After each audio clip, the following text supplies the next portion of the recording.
আসসালামু আলাইকুম। পরিবারের সাথে আনন্দ ভাগ করে নেওয়াটা আসলে খুব মজার একটা বিষয় এবং পরিবারগুলোতে আসলে যত ছোটোখাটো বিষয়গুলো শেয়ার করা হোক না কেন একে অপরের সাথে সেটা কিন্তু বেশ আনন্দঘনপূর্ণ একটা অনুভূতি দেয় এবং মন খারাপ থাকলেও কিন্তু সেটা ভালো করে দেয়। আজকে সকালে হুট করে আমাদের মন ভালো করার জন্য একটা সিদ্ধান্ত নেওয়া হয় যে আমাদের আজকে রান্নাটা ছাদে হবে এবং আমরা অন্তত একটা আইটেম ছাদে রান্না করব।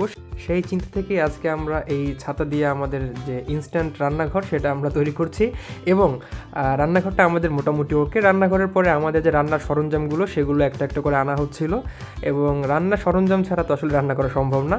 আর রান্নার সরঞ্জাম রেডি হওয়ার পরে আমাদের সবচেয়ে বেশি যেটা জরুরি সেটা হচ্ছে চুলোটা আমরা রেডি করছি এবং একটু রেডি করে নেওয়া হচ্ছে, আম্মু রেডি করছে নিজের হাতে যাতে রান্নাটা অনায়াসে নির্বিঘ্নে করে ফেলা যায়। আমাদের চুলা মোটামুটি এখন রেডি হয়ে গেছে। এখন আমাদের যে রান্নাঘরটা আমরা তৈরি করেছি সেখানে নিয়ে যাওয়ার পালা। রান্নাঘরে আমরা চুলাটা নিয়ে ফেললাম। এখন অন্যান্য ইনগ্রিডিয়েন্টস যেগুলো আমাদের প্রয়োজন সেগুলো আমরা নিয়ে আসব এবং আমাদের রান্নাঘরটা কিন্তু রেডি হয়ে গেছে। শেষ পর্যায়ের কাটাকুটি যা থাকে সেগুলো আমরা আসলে শেষ করে ফেলবো যাতে আমরা সবচেয়ে এক্সাইটমেন্ট যেটা চুলাতে আগুন দেয়া সেটা আমরা করে ফেলতে পারি।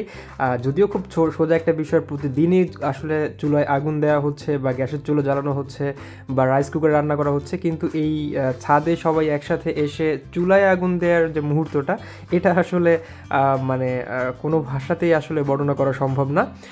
আমরা সেটার জন্যই আসলে খুব অপেক্ষা করছি। আমাদের চুলায় আগুন জ্বালানো শেষ, একদম যে শুকনো গাছপালাগুলো আছে সেগুলো বা আমরা কাঠের টুকরো এনেছিলাম সেগুলো দিয়ে আগুন জ্বালায় ফেললাম। খুব বেশি কষ্ট পেতে হয়নি, তবে প্রথম দিকে আসলে একটু ঝামেলা হয় কারণ তীব্র বাতাস থাকে ছাদে, যেখানে আগুন জ্বালাতে একটু সময় লেগে যায়। খুব সুন্দর আগুন জ্বলছে, এটা দেখতেও কিন্তু আসলে ভালো লাগে। এর উপরেই আমাদের যে মশলার লাল কালারটা সেটা দেখে আসলে খুব জিভে জল এসে যাওয়ার মতো অবস্থা। আর আজকে রান্নাটা কিন্তু একদম সিম্পল একটা রেসিপি ছাদে করা হচ্ছে, জাস্ট বেগুন আলুর তরকারি, যেটা দিয়ে আমাদের হয়তো মাছ মাংস যা থাকবে সেটার সাথে হয়তো এই তরকারিটা অ্যাড করা হবে। বাট এই তরকারির টেস্ট কেমন হয় সেটার চেয়ে জরুরি আসলে আমরা সবাই মিলে একসাথে ছাদে বসে এটা রান্নায় অংশগ্রহণ করেছি, এটাই সবচেয়ে ভালো লাগার মুহূর্ত।